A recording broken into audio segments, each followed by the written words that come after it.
All right, folks, welcome back to NFL Power Rankings, Week 11. Here we do our rankings from 14 to 1, who we're expecting to be in playoffs, more or less at least, at this point in the season. So, let's get into it. To start off, we're going to say the Buffalo Bills, you're kicked off my list. I'm sorry, you're just too disappointing. But don't worry, you got rid of Ken Dorsey. He was definitely at least a large part of the problem you were having. You were predictable. Everybody saw what was coming. Every team knew where to be for every step of your way. But he's gone, so hopefully you can get your shit back together and get back on this list. But for now, you're kicked off the list. I'm sorry. Down one spot, we're going to have the Saints / the Steelers at number 14. I didn't really know what to do, just like last week, so they're both going to share this spot. The Saints only have this due to the fact that they're their divisional lead, but I just am not convinced that they're a very good team. The Steelers, they keep pooping out these unimpressive wins, and they just look like a pretty bad team, but I mean, they're getting it done. Tomlin's doing the Tomlin thing. Tomlin's not going to have a losing season. He hasn't had one yet. He's not about to have one this year.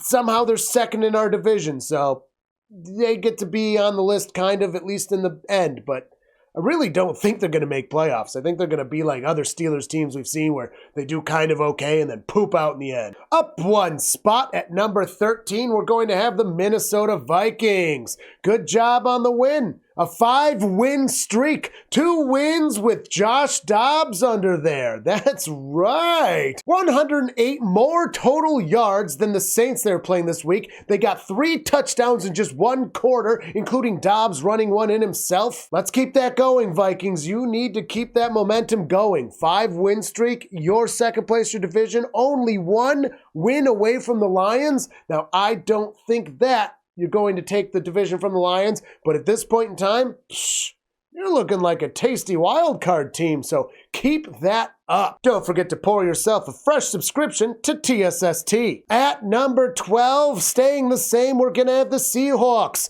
No longer leading their division for 2 weeks. Yep, they're back to looking kind of meh.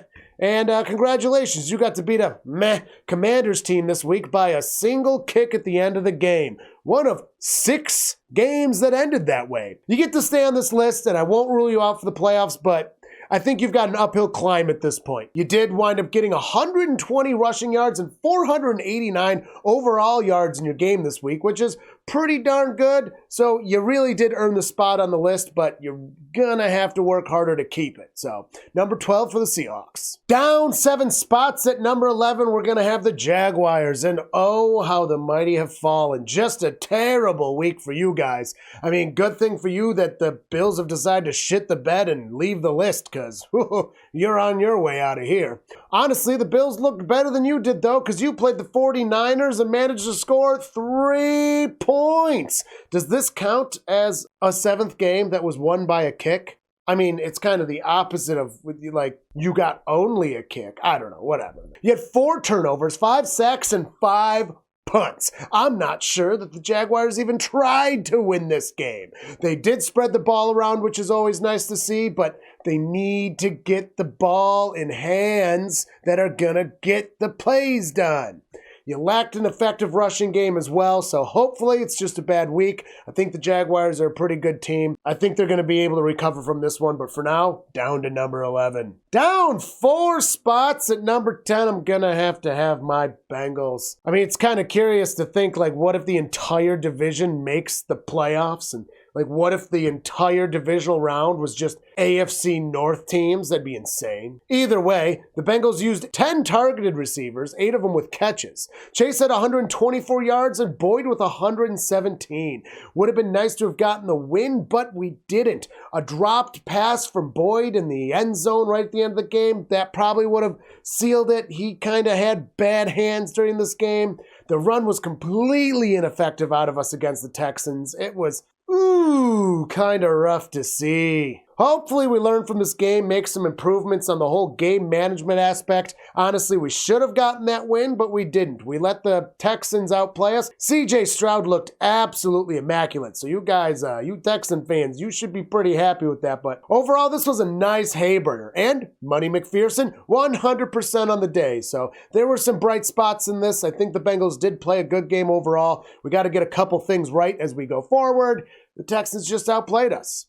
Which will bring me to the number 9 spot on the list for the first time, at least in a while. They might have been earlier, but for the first time for now, I guess they're on the list. Number 9, the Texans.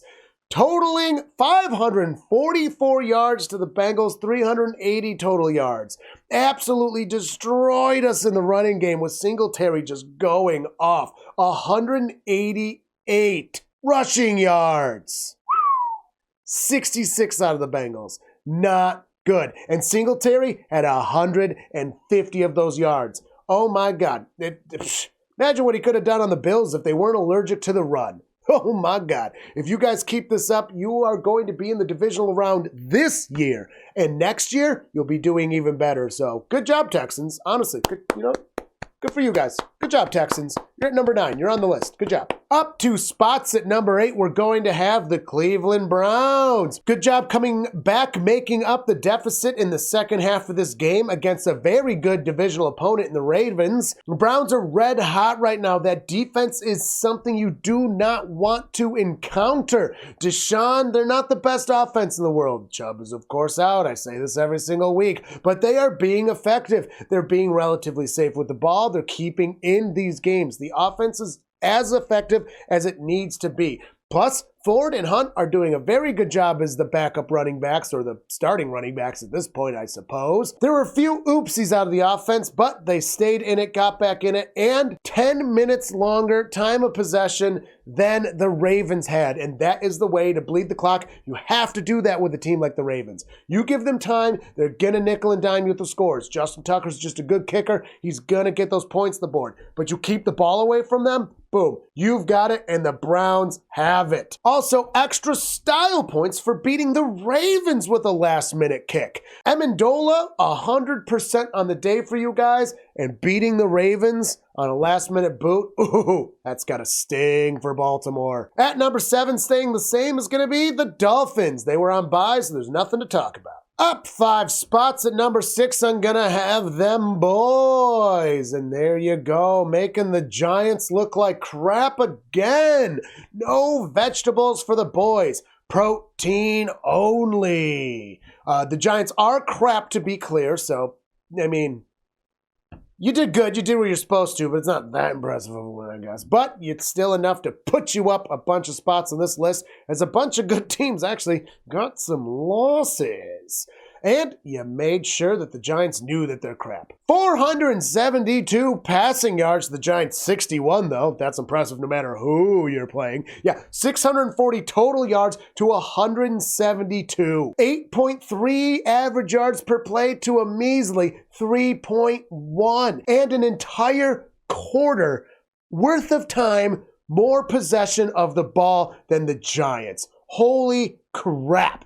You still threw 2 interceptions, which is kind of disgusting, kind of sucks, but keep that under control and you're going to be doing just fine, boys. You should be sniffing the playoffs at this point. You had 8 receivers targeted, 7 of them used, and you had 6 different rushers, including Dak. Lamb and Cook were going off, both with over 150 yards apiece, and they made sure to give Cooper Rush some reps in there while they had the chance. That is important because injuries happen. You never know. Awesome performance. You earned the increase in spots, so you know what? You got it. Number 6, the Cowboys. Up 3 spots at number 5, we're going to have the 49ers after a nice bye they needed, breaking the losing streak. They used 7 different receivers, and they even got their backup quarterback in Darnold some reps, just like the Cowboys. Always good. The 49ers learned last year there is no guarantees in football, so yeah, make sure you're keeping the whole team practiced up when you get it. And they just spanked the Jaguars. A Jaguars team that was supposed to be good this year. And by supposed to be, I mean proving to be good this year. 437 total yards, the Jaguars 220. That's almost double. 144 rushing, 293 passing. And they had the slump there, but the bye week did them good. The Niners are back, guys. Look out. We're going to be seeing them coming for a while. It's a good thing my Bengals got to beat them while they're in the slump. That was definitely helpful. So anyways, the Niners back in the top 5 of the power rankings. Down 2 spots at number 4, we're going to have the Ravens. Still in the top 5, you lost to a good Browns team, and, well, when you're playing an AFC North divisional game, shit happens. Lost by 1 kick, certainly we're still in it. The Ravens, you're going to have to make sure you punch through those wins, though. You really should have. Yeah, they let the Browns rush 72 more yards on there, and they threw 2 interceptions. Not controlling the time with the ball, not controlling this game. So the Ravens, you have to lose some spots, but don't worry, you're still in the top 5. You're still looking good, but watch out. My Bengals are coming for you next week. And if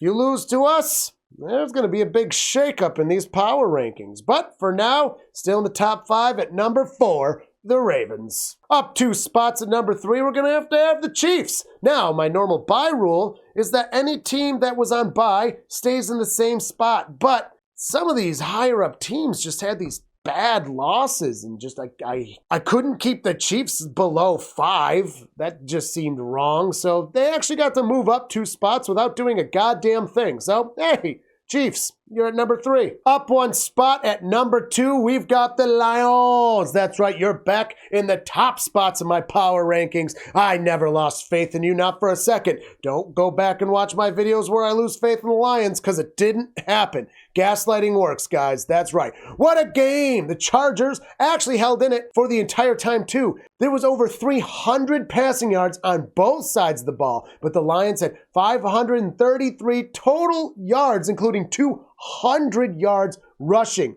8.3 average yards per play. They only had 7 penalties in the entire game between both teams, so that was a good one, too. And 3 punts in the entire game, both sides. Both sides only 3 punts. Jeepers, mister, that was good. It was a great game. The Lions went for it 5 times on the 4th down and got 4 of the attempts. That's ballsy. That's kneecap-eating behavior. That's championship level behavior. David Montgomery with 116 rushing. Amon-Ra St. Brown got 156 passing. The Lions are great. They're back into it. They decided to look good again, and they get the number 2 spot because of it. Keep it up, Lions. And staying the same as they have for several weeks, we have the number 1 spot in the Eagles. And they were on bye. Nothing to talk about. They get to hold their spot at number 1. Thank you for joining us for the Week 11 Power Rankings. I hope you enjoyed it. If you did, let me know your thoughts in the comments. I do appreciate it. Make sure to drop a like and subscribe if you haven't already so that you can catch these for the rest of the season. And until next time, have a good night.